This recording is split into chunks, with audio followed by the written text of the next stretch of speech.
Hey team, welcome back to the Warriorholic. Today we're going to take a look at the 2023 New Zealand Warriors. What are our strengths, what are our weaknesses, and what are we going to be able to expect? Stay tuned and let's see what we've got.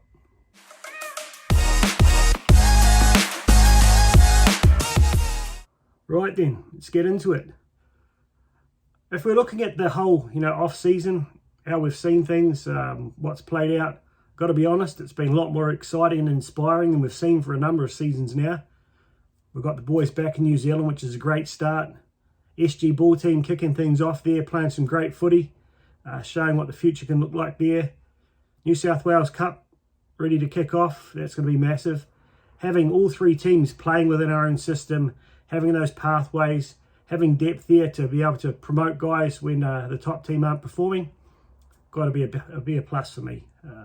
Coaching staff, Andrew Webster, God, that guy gives me some hope. Genuine leader from my perspective. Great communication skills, no cliches, no bullshit like we've seen for a long time. I think he'll make the tough calls. I think it's been good that he's brought in Richie Agar. Different perspective. The guy's got head coaching experience, different competition. So, he brings in new ideas. Not fixed in a certain mindset from being in the NRL his whole life. So that's good. Mixed feelings about Stacey and Justin Morgan. They've been there through a long period of underperformance. Stacey's a club legend. Of the two of them, I'm probably happier to see him there to mentor our young halves. He was clearly overwhelmed last year by the head coach role, by his own admission. He never wanted it. Justin Morgan, I don't know.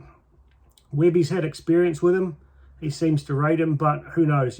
Let's see how this plays out. I believe it's his last year of his contract, so hopefully he delivers. If not, we may see someone else come in to join the team. So overall, from the coaching perspective, having the full set of teams from next year, under 16s, under 19s, under 21s, New South Wales Cup through to the Warriors, that's only going to help us develop more talent quicker, be able to give them the experience and bring them through the pathway so they're ready for first grade, unlike the likes of Berry and Katoa had to try and learn their footy, coming out of rugby, learning footy in first grade thanks to COVID. So that's something we don't have to worry about.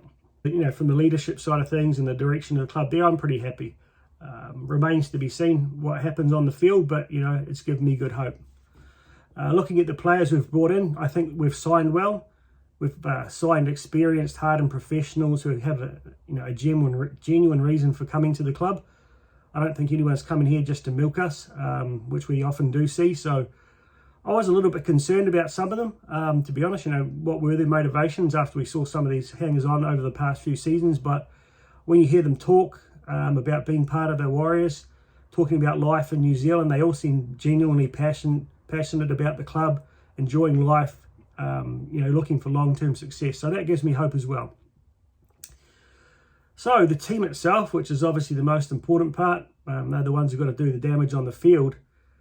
Let's sort of run things, by position. And I'll give you my take. Mate, as I've said before, I'm by no means a rugby league expert, but I've watched a bit of the game, so this is just my opinion.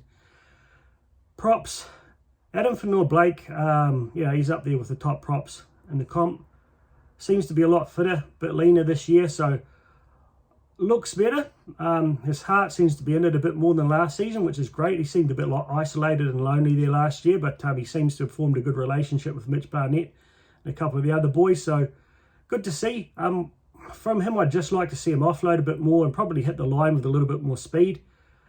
He does make post-contact meters, but sometimes they're a little bit slow, which means, it's given the opportunity for the opposition to set their D, so try and hit the ground a little bit quicker in some cases if he's not able to offload. But, he's definitely the big boy in the pack. Mitch Barnett is his starting partner, if that's how things play out. I'm not against that. He was great on D. I think he's got a lot of energy. Probably play like a, what's his name from Brisbane, Garrick or whatever. The light mobile prop, play big minutes, play high intensity. So I think they'll form a good combination. Bunty coming off the bench, I love the guy who plays with heart. He's been here for a long time, but I still feel like we need a bit more from him. I'd like to see him make more meters, considering how much, how hard he's actually running. I'd like to see him do a little bit more in D and have that, real impact off the bench to maintain the momentum of our starting props. Good signs from Tom Ali in the first trial there against the Tigers. But young guys at the other side that he was able to dominate, not so dominant against the Storm last weekend. Probably a reflection on the whole team, to be honest. So I still think he offers a lot. So as your top 4 rotation, I think we go okay. Probably better of the middle of the road packs. However, lose Adam Fanua-Blake, I think we're in trouble. You know, I don't think Tohu can step up and play that big man, big penetrating run role that we see from Adam Fanua-Blake. So we really need him to stay on the field. No injuries, no suspensions this year. You know, maybe some of these young guys like Zion maybe have to come on and make some impact. I don't know, but that's one key area that worries me. Top starting 4 props, not bad. Not top quality, but not bad. Enough to kind of get you close to the 8, I think, if you keep them on the field. But start dropping off 1 or 2 of those guys, and we're in a bit of trouble. So if I'm going at the front, well, you know, the props, what I give them out of 10, maybe, you know, starting team 7.5, I guess. Drop out Adam Fanua-Blake, and we get down to about a 6.5 out of 10. So yeah, there's a bit of concern there. Hope we still do manage to sign someone. Hookers. You know, Egan's an odd one for me. I think if you went and put him in the Panthers, he'd be good enough to take them to the finals with the team around him. I think if he just did the fundamentals, he's a really solid hooker. But given we don't really have a full-on solid halfback, I'm not sure he really offers enough for what we really need if we were ever going to go deep into the finals. I'd like to see him kick a bit more. From what I hear, he has a great kicking game that he used to demonstrate when he was playing in the halves back in New South Wales Cup at Penrith. So I'd really like to see him kicking a little bit more out of dummy half, get us on the front foot like guys at he used to pull out the odd 40-20 back in the day. Since we don't have recognised kickers in the halves, when he runs, he tends to run solo and struggles to find his support players. You know, we saw Harry Grant last week just absolutely carve us up a couple of times, that when he got through the first tackle, his ability to find the space and put another guy in it and, you know, keep the ball going, whereas Egan does make a few, you know, 10, 15 quick metres, but it dies quickly there. So I'd like to see a bit more from him, but I think he has improved over the past couple of years, so not all bad. Next step down, well, that's a bit of a concern for me. I thought Lussick might offer a little bit more. He showed some really good passion and intent in defence when he came on last year, but he's been bumped off a bit this year. You know, is he big enough? I think he's only like 89 kilos or something like that. You know, good potential long term, but if Egan went down as your starting hooker for a whole season, man, we might struggle there. Times like that, I always wish that we'd turned, what's his name? Chanel Harris-Tavita into a hooker and kept him. I think he would have been outstanding. But, you know, you can't look at the past. Roach, young Roach, I thought he's looked okay. Probably not first grade material yet. You look at the young fellow, what's his name, Fukolfka, in the SG Ball team. He looks like a good prospect in a couple of years, but probably a bit early for him. So hooker, I'm thinking we're a bit light there, mate. 6 out of 10 at best for me. Egan goes down, you're probably down to about a 5. And I think that's where we're really starting to see the difference between the Warriors and the other potential top 4 teams. Every one of them has got a top class hooker. You've got, you know, you've got your Cheese, you've got Damien Cook, you've got Harry Grant and the like at all of those top clubs. That's something that we're probably still lacking a bit. Second row, I was a little bit pessimistic, to be honest, about Niokora coming over because he wasn't a regular starter at Parramatta. I felt like we played overs on him. Supposedly coming home to play for his home team. I believe we paid him up around $600,000-$700,000, which is a lot. But he has impressed me. Very solid in defence in that game against the Storm. I think he offers a lot on one of those edges, so I'm happy with him. Ford, he's exceeded my expectations. I didn't know much about him. Watched a bit of his highlights on YouTube. Seemed like a little bit of a journeyman, but actually he runs with some pretty good intent. Seems like he's got a bit of speed. Seems to link up well with the centres and his wings out there. So I wouldn't be surprised if he ends up being the starting edge back rower there with Niokore, and having Curran coming off the bench there to kind of cover both sides and also covering the 13. I'll include Tohu in this. We'll go to 13. I think, you know, he's up there with probably some of the best in the comp. Seemed a little bit flat last week. Was really disappointing when you see Adam Fanua-Blake looking to offload with no one in front of him right on the line there, and goes to let go and Tohu had his back to him looking at the other end of the field. You know, it just didn't seem like his mind was in it. I think we need him to really step up and play an Isaiah Yeo type role. You know, he's played in the halves before, played 5'8" for the Kiwis back in the day, so he should have the ball skills there to really sort of play that similar kind of role, not just a meter man and a tackle man like he had to be last year. Jazz, when he comes back, you know, some guys don't like the mistakes he makes, but I just love the passion and the heart for him. He represents everything I want from the Warriors, those guys who make an injection every time they come on. You know, he might make the odd cock up or he might get the odd bloody penalty against him, but you can't fault his intensity. Sirenen, you know, I used to really like him, and he covers a few positions there, but I'm not sure. Jury's out on him for me. Hopefully he proves me wrong. Sifa Kula, not great with the pronunciation there, hope I'm right. I haven't seen a lot of him, didn't really notice him too much in the trial games, but you'd have to imagine that Webby's seen a lot of them to promote him ahead of the likes of Laban or Zion, who I thought were really good against the Tigers there. So who knows what he'll offer. He looks like a big solid boy. So, you know, if we're looking at our back row, I think again it's as good as any of the other middle road teams, if not, you know, as good as some of the top 4 teams who have a better spine around them. But I think we held our own there. You know, best team playing their best footy, we could be up around an 8. Lose Tohu, lose Niokore, and all of a sudden you drop down to probably a 6 there. So yeah, it feels like we've got depth, but you know, the quality of the depth, yeah. So overall as a pack, I'll say it again, I think we're in the top of the clubs who are fighting it out for 8th there, as far as a solid overall pack goes. Strength, size, fitness, ability. Just whether we can deliver to our potential, which we didn't see against the Storm. But, you know, solid, better than I think we've seen for a while, bar probably that prop. You know, I didn't really like the guy Lodge, but he, you know, having a guy of his quality in there would have made a big difference, even though the attitude wasn't great. So, pass marks for the potential of the forward pack. Now let's get on to the backs. Halves. This is a big area of contention or worry for me. We don't have a halfback other than Volkman. And Volkman showed the other day against the Storm. He's a hard worker, but he's still a way off. I don't think he's a genuine starter week in, week out yet. I do believe he's got potential, and with halfbacks, you know, you're not seeing the best out of them until their late 20s, so I hope we stick with him, and I hope he's patient. But for this season, I think he's a backup at best, and if he was a backup, I'd be a little bit worried. SJ, massive disappointment for me last week. You know, I was willing to give him the benefit of doubt. You know, apparently he hadn't trained harder in his life and he was fit and he's off showing his wings to everyone every chance he had. But, you know, all show but no go for me on the weekend. You know, last tackle options, kicking out on the full, kicking dead and the like. No repeat sets. Well, that'll be good.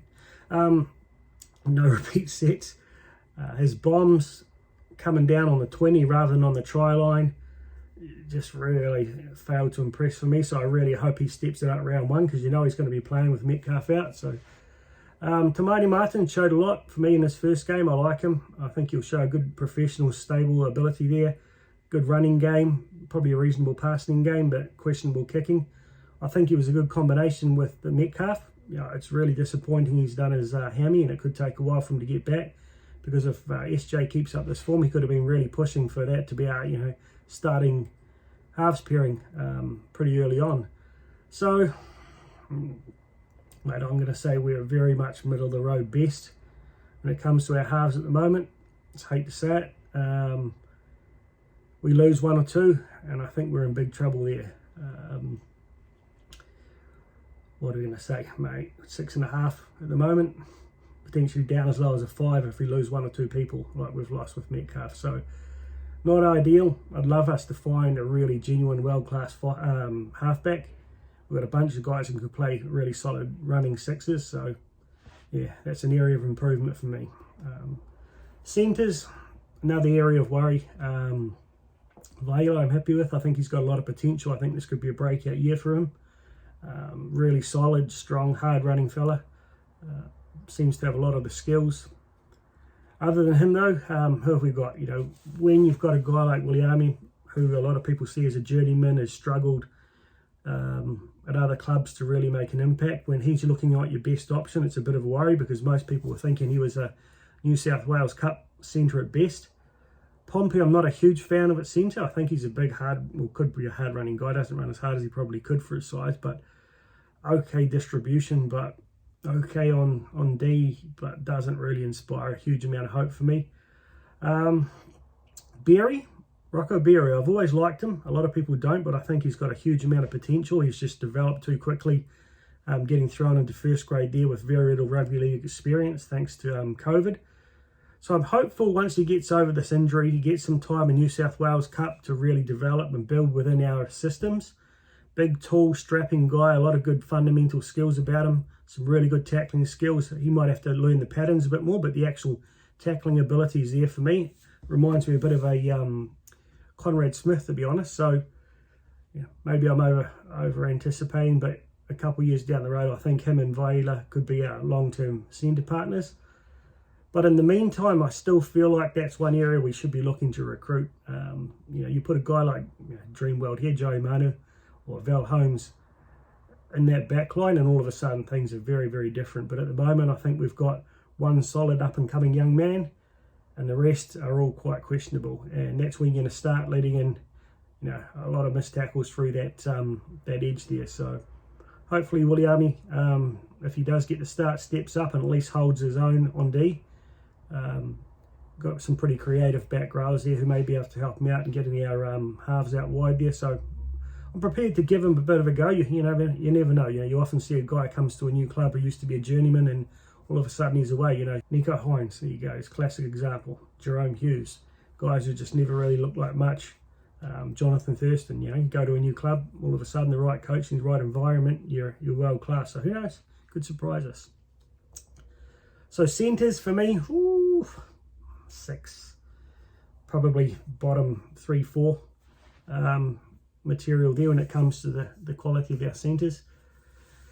Wings, Montoya, one of my favourite players over the past couple of seasons.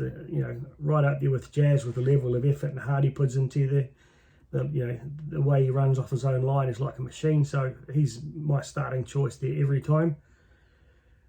The other side's a bit of an area that's an issue for me. Look, I can't question the effort from Dallin Watene-Zelezniak. Man, I'd hate to say that one live on the radio. Runs hard, scores tries, but he just doesn't seem to be able to bend the line on those runs off the line. He's just a little bit small and just something feels like it's missing. Not great getting that try the other day, but to be fair, someone else put him through that hole, and any winger with half a brain and a couple of legs would have scored that try. So I hope he surprises me. I thought he went okay last year, but I just don't feel like he's world class, even though he's played for the Kiwis. And Cossie, big fella, strapping, hard runner. When he holds the ball, I think he's great, got a lot of potential, but still a little bit error-ridden his game for me. Hard to really trust him in the big minutes, but again, given the right exposure and the right coaching within our systems in New South Wales Cup, I think he's a real good long-term hope. But right now, our wingers, again, probably best 6.5 out of 10 at a stretch. Another area that I think, we just need that big old, Micah Siva or something like that. A guy with massive wheels, can catch a ball, can run hard, hit it off the thing, but just X factor. Just don't really feel like we've got that X factor on our outside backs at the moment, and I think that really showed against a team like a Storm the other day. So yeah, key area, I'd like to see one person recruited in the centres or the wing there, if I'm honest. Then we get to the fullback. CNK, mate, really stoked to have him back. You could just see how solid he was on D, the effort areas, under the high ball. Such a big, you might get your X factor out of Walsh, but for me, for what the Warriors need right there, he's a massive step up. We needed that guy really solid at the back after we lost RTS, so I'm really happy to have him back. And I think, people have talked about playing him in at centres, but for me at the moment, let's have him at the back there, have him as our rock. Got to try and get this young fella's name, Tuapiki. A little bit small, but he's nippy. I like when he comes on, you get him making those little busts around the, running in close to the to the ruck there. You know, a little bit Billy Slater-like kind of guy. Probably needs to fill out a bit more. Could probably do a job. Yeah, reminds me a lot of Walsh in a lot of ways. Probably doesn't quite have the same passing game, but seems to have a much better attitude. So he gives me hope.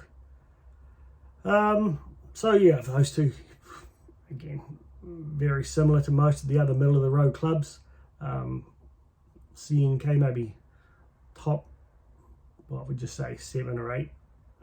You wouldn't put them in your top 5, I don't think, of the fullbacks in the comp, but very, very solid for me, so happy to have him there. Looking at who else haven't I touched on here? I think I missed out Dylan Walker coming off the bench here. He was interesting. I thought he made a lot of effort the other day. I think he tries a little bit too much at times. Can cause the odd error. You can see that Munster tried to wind him up a couple of times, and I thought he did go well to kind of keep a cool head there.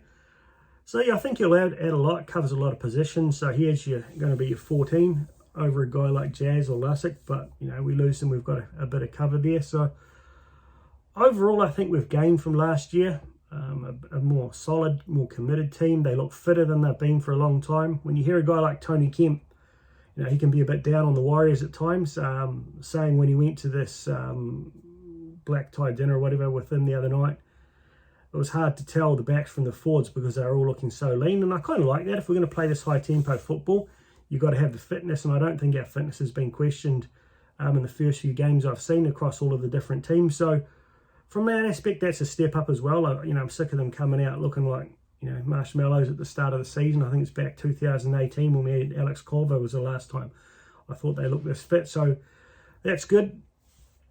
So the team as a whole, you know, I'll give them, say, between a 7 and an 8 out of 10, which means I think we're kind of on the fringe of anywhere between 14 and 8. Comes down to how the cards fall as far as injuries and suspensions go for both us and the teams that we're playing against. You know, I think there are a few clubs that really lack depth this year. You'll probably see, you know, 5 clubs that clearly stand out. What have we got there? We've got Panthers, maybe a bit of an issue there. Let's see how they go after losing Corothel and the like, but they're definitely top 4. South looking good as always. You know, Cheese in there at the Roosters. They're definitely a top 4 team this year. Melbourne showed the other day, even though they've lost a lot of players with that spine and with guys like Nelson there, they're definitely a top 4 contender. Sharks, yeah, I guess, I mean, I don't know. It's hard to tell with them. Did they have just a one breakout season last year? Will they fall back to the pack? Hard to know. Probably, you know, top 6 contenders there. Queensland, who knows? We haven't seen a lot of them over the, I haven't seen a lot of them over the break. So you'd have to hope they build on last year, but, you know, probably top 16 for me. I think they probably had one of those miracle runs last year, but they'll definitely be contenders. So they're your teams that will most likely be there. Then you've got your likes of the Manleys. You know, Turbo stays fit. Who knows what they could do, but they're probably lacking a bit in the halves there and a few other positions. So I think they're someone that we can compete with. Bulldogs, sure, they've bought some big players, but whether they can put it together as a team, that remains to be seen. Got guys like, you know, Pangai Jr. could be anything, could lose his mind.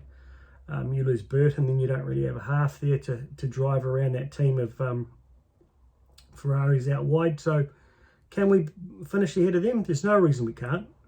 They've probably got a slightly better better overall lineup than us, but, you know, the Knights, they're not looking overly good. I think, you know, they've got not a bad team, but I wouldn't say that anyone there really stands out at being better than us. You know, Ponga on his day is better than anyone we've got, but his day's not that often, and the amount of head knocks he gets, who knows what happens with them. No reason we shouldn't finish ahead of them. St George looked like a basket case, so we should finish ahead of them. Dolphins, you know, a ragtag bunch, should be able to finish ahead of them. Titans, who knows, mate, a lot of talent there, but whether they can put it together, they haven't done it for the last few years. Yeah, probably got overall a bit more solid pack than us. Backs very similar, so there's no reason we can't finish ahead of them. So I don't think we should be in the bottom 2 or 3 if we pay to our potential. I think we should be seriously up there around 10 to 8, but who knows, guys? It's a lottery. I don't think we can get too excited about achieving miracles this year, but I think we can genuinely expect progress, passion, heart, energy. I like the high-speed footy that Webby's looking to play. If I reflect on a lot of the errors we made in the second trial there against the Storm, I thought a lot of those came from guys trying to play the ball really quickly or push that pass to try to get that high tempo going. You can only get used to that in a game, so hopefully that improves quickly. One aspect of that high speed or expansive footy I'm not convinced about is they've kind of picked up the AB's habit of props passing to props just before the line.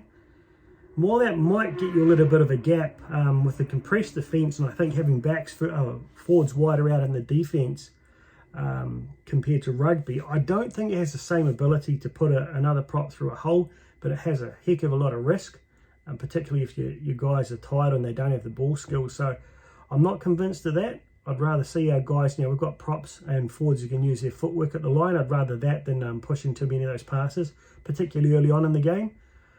Use it sparingly. Expansive footy. Offloads, I think we had about 2 in the whole game against the Storm. I'd like to see a few more of those rather than just pushing the passes, but let's see. Level of excitement compared to last year and the year before, I would say 20 or 30% up for just enjoying the football for what it is. That we should see more quality football. Long term, very excited.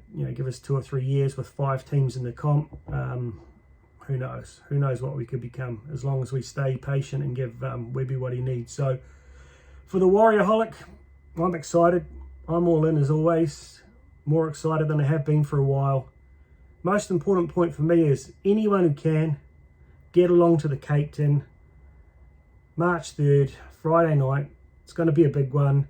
Big crowd. Let's scream our lungs out. Let those boys know that we're behind them. You had a great chance to jump out on the field there and take some photos and shake the boys' hands at the end of it. So get off the couch, come on down. There's going to be a bunch of other hardcore Warriors fans coming from all over the place. A lot of guys who chat online but have never met, so the Warriors Anonymous team and the like. I'm really looking forward to it, flying all the way back from Japan. So I think you guys, if you're in the Greater Wellington area or jump on that plane, the special Warriors flight, it's obviously not booked out yet. Let's get amongst it. Let's kick off the year with a win. Smash those Knights. All in with the Warriors. 2023. Be with me, the Warriorholic.